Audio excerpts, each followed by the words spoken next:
कुमार स्वामी नायक गोंगो लुगु लटोका radio Fiji 2 में पुराना गाना लगे, हमें बहुत अच्छा लगे। रेडियो फीजी 2 देश की धड़कन। Good evening, Fiji. In this bulletin, Lamy family in shock after stabbing incident. Minister calls for fairer housing system. And FHS marks Golden Jubilee. From the studios of FBC Suva, Jackie Spate. A 2-year-old girl is fighting for her life at the Colonial War Memorial Hospital in Suva after an alleged stabbing incident at their home in Ndonomai Lamy this morning. Police say the suspect, who was a teenager, later is believed to have killed himself, also injured 2 other members of the child's family. Kelly Vavala reports the intruder is alleged to have entered the home around 3 a.m. with the intention of committing a burglary. Viewer discretion is advised. The Nangelevuki family are counting their lucky stars after an early morning stabbing incident in their home that left the whole Nandonumai community in shock. I woke up from baby crying, and when I woke up, the boy was already over me. I didn't know that baby was already hurt. So when I woke up, I tried to push him away. I think that's the time he slashed my head, and I was shouting. That's when my husband woke up and jumped over to start hitting the boy. I ran for the switch. When I on the light, then I saw the knife. That's when I started yelling that he's got a knife. Maria Nangelevuki says her 2-year-old granddaughter, who received stabbed wounds to her neck, will undergo operation soon. She's got a slash on the side of the neck. The doctors say they're going to operate because to look for the nerves that's being damaged. They'll try and fix the nerves. Still in shock, yeah. Very appalling. Nangelevuki's daughter, 15-year-old Agnes, says she woke up to the screams of her mother.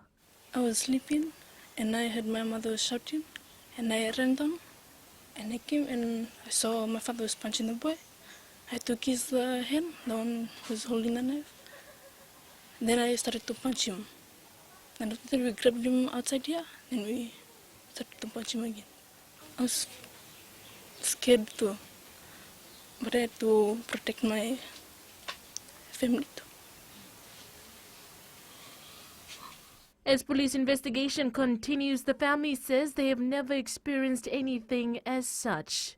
Police say the suspect who fled the scene was later found dead. It is alleged that he took his own life at this particular location. Kelly Vadala, FBC News. The Fiji Airways travel-ready flight has been labelled a success as the airline prepares for when borders reopen. 2 hours in the skies above Fiji, passengers were treated to the world-class Fijian hospitality on board the Airbus A350, taking into account the current restrictions of COVID-19. Felipe Naikaso was on board the flight and files this report. Fiji Airways today started the implementation of the new normal of flying as it prepares for next year in the hope that travel restrictions will be lifted. Of that, we trialled a few scenarios on board of isolating people and doing the checks and also the service. We were trialling a new service on board and it worked out very well. The flight attracted hundreds of Fijians around the country who were eager to experience flying again. And with a full service also offered on board, this is the second passenger flight by Fiji Airways ever since the borders closed. No, these are our cabin crew who have worked with us in the past, so we've had some senior crew as well on board. With today being a huge achievement for the airline, passengers also took the opportunity to make it a memorable flight for them. Today is a very special day for our family. My nephew has turned 10, double digits. His birthday is exactly the same day as this flight. So we decided to give him a treat. Best time in their life, they want to go. The father said, you take the kids and enjoy that kid. If next time people want to come overseas, the father's place, Australia, then they know everything. That's why we're gonna take the kids here. The airline also introduced its customer wellness champions who will be part of the crew. Felipe Naikaso, FBC News. The Ministry of Housing and Community Development is working on a new informal settlement lot allocation policy to curb the increasing number of efforts by some Fijians to manipulate the housing system. The ministry confirms public consultations will begin next week in this regard. Minister Pramila Kumar says the policy that is currently applicable for the lot allocation is 19 years old, and it is crucial to establish a fairer system to assist those who are in the lower income bracket. Pranita Prakash with the details. The Housing Minister says the issues surrounding informal settlements have changed significantly, and it is time to bring in new policies to solve current issues. Now, the new policy will be targeting 4 key areas.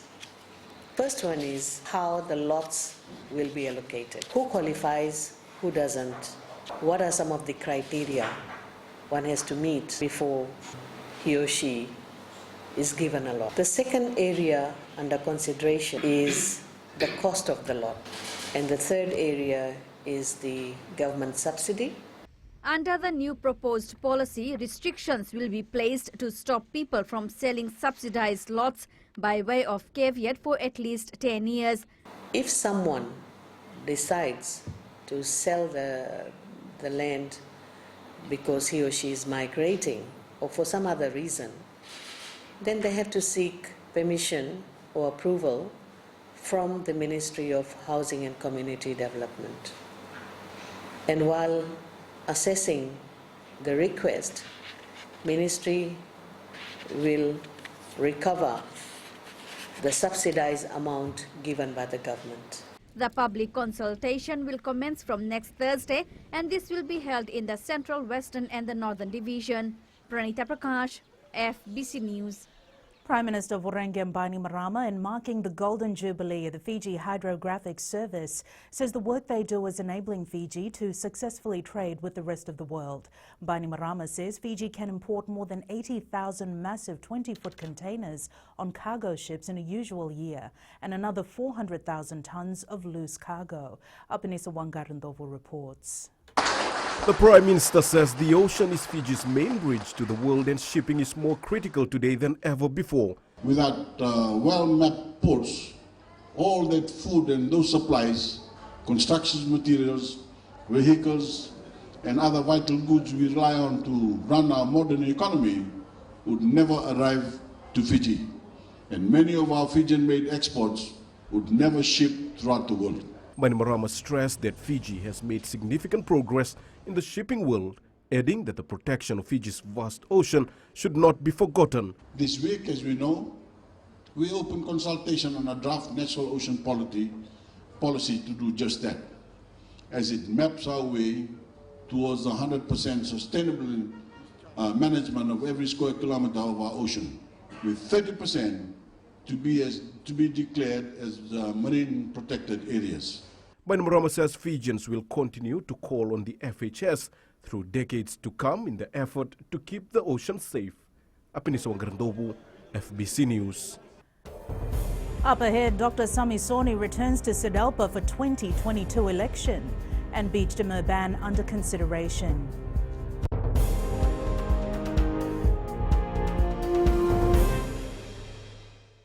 Baik, jadi mereka tahu radio Fiji बहुत radio Fiji रोज सुनता हूँ. Radio Fiji 2 देश की धड़कन.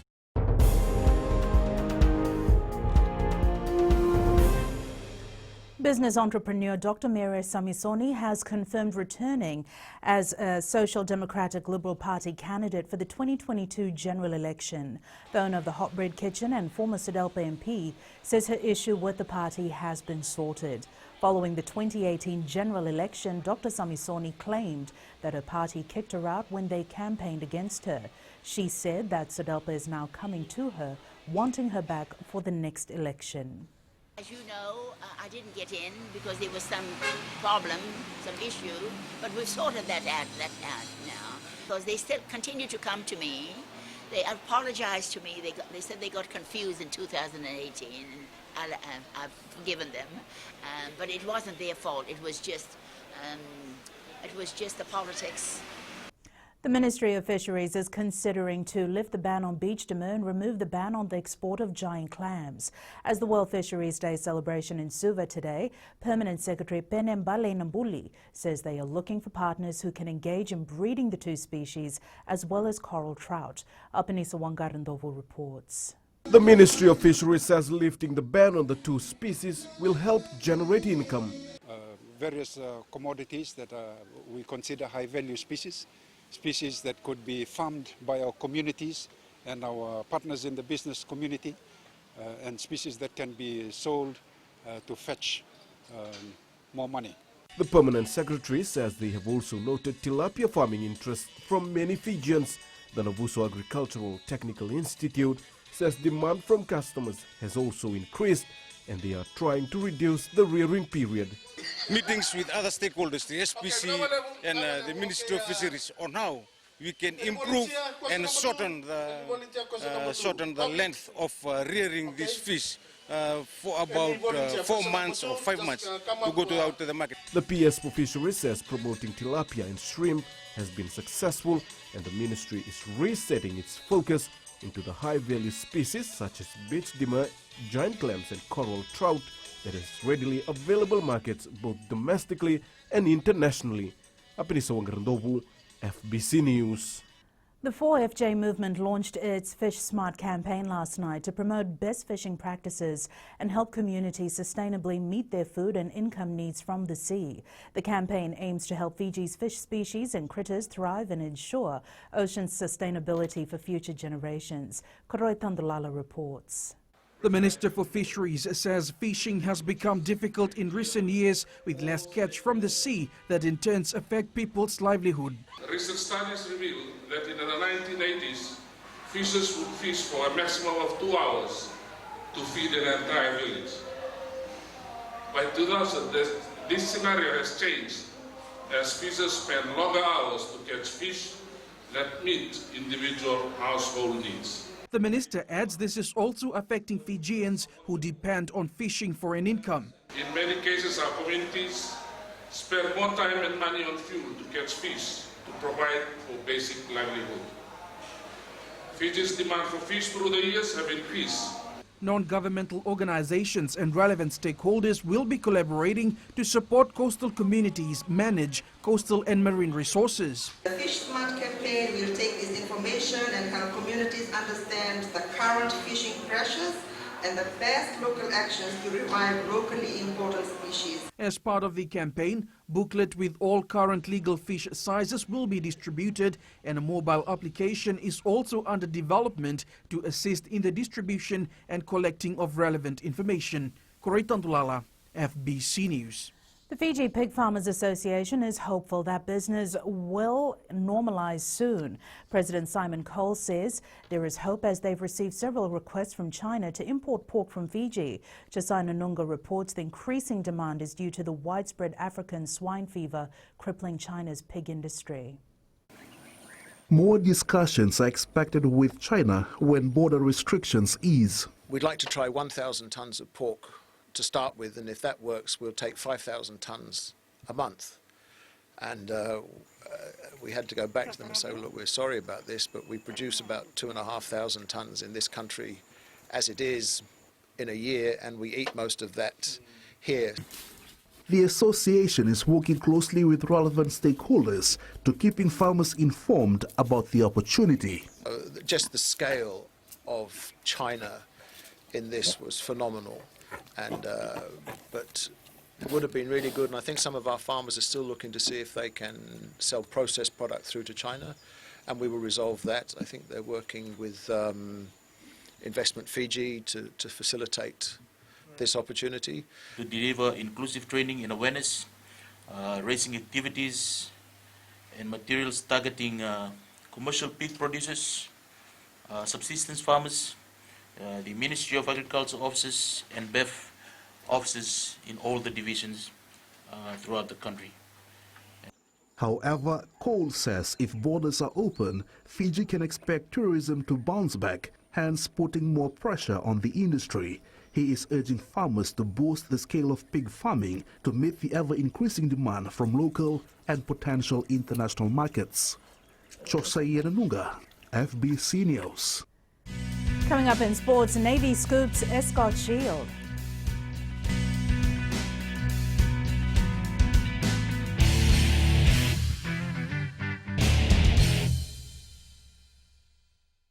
Pula natang ko apros lang kerse, ko erkraki. Do televisi ono varong na radio Fiji 1 nandomo ibit. Radio Fiji 1 nandomo ibit.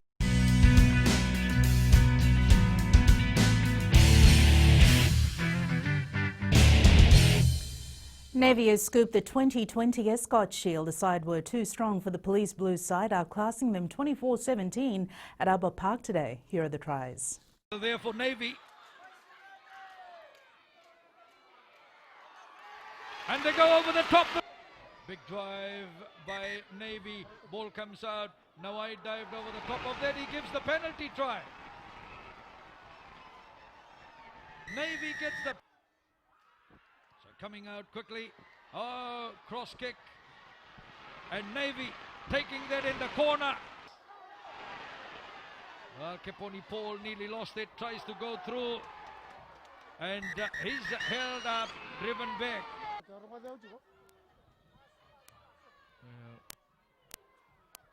We award the try.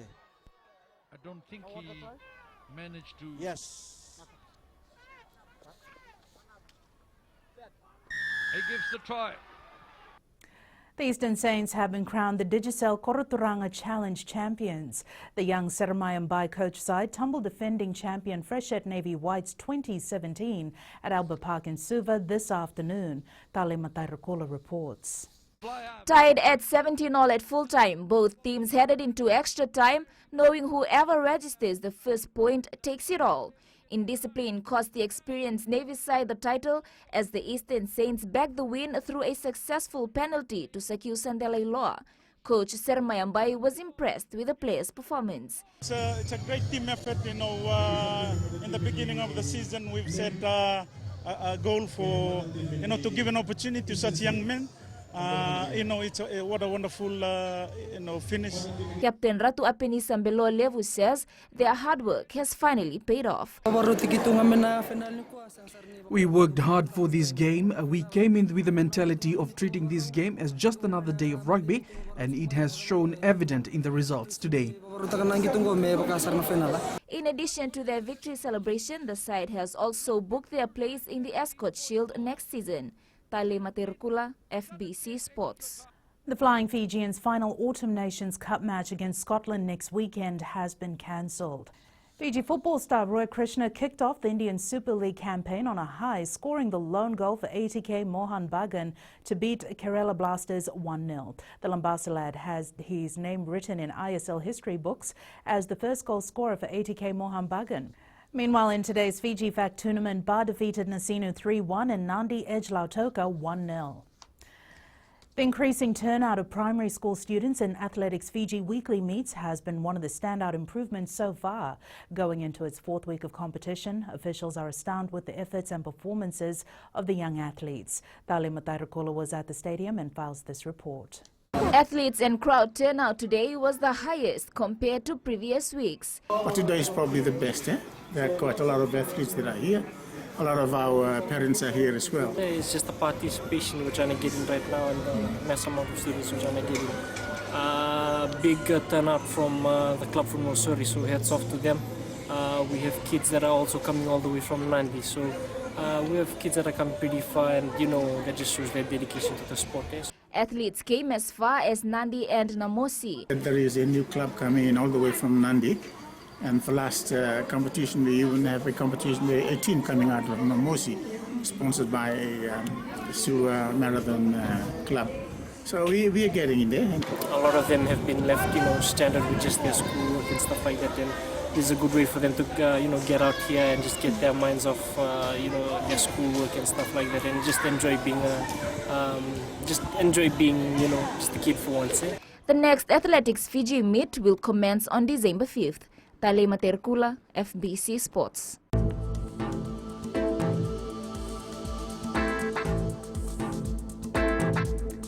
And in weather, there was occasional rain, heavier times and a few thunderstorms experienced over the eastern half of Viti Level and interior of the larger islands, northeastern parts of Vanua Level, Taveuni and nearby smaller islands. The Lau and Lomai Viti groups, isolated afternoon showers and thunderstorms prevailed elsewhere.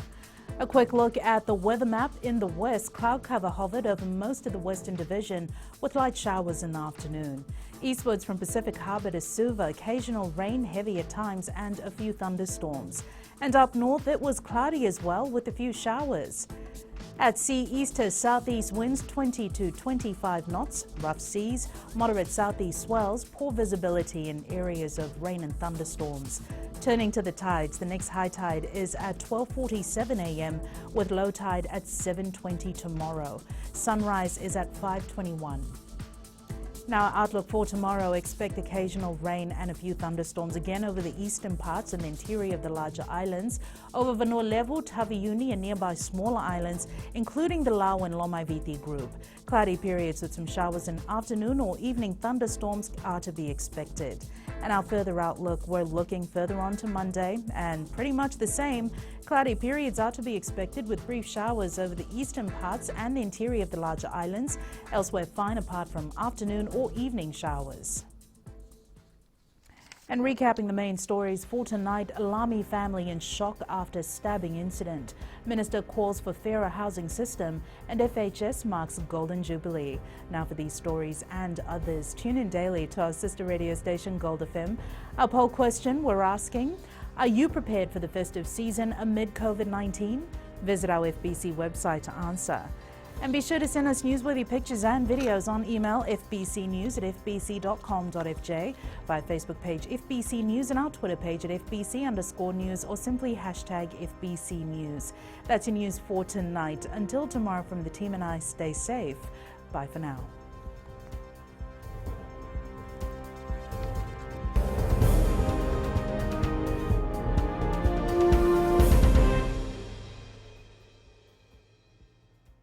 Bula FM number 2 NSR. Bula FM number 2 NSR.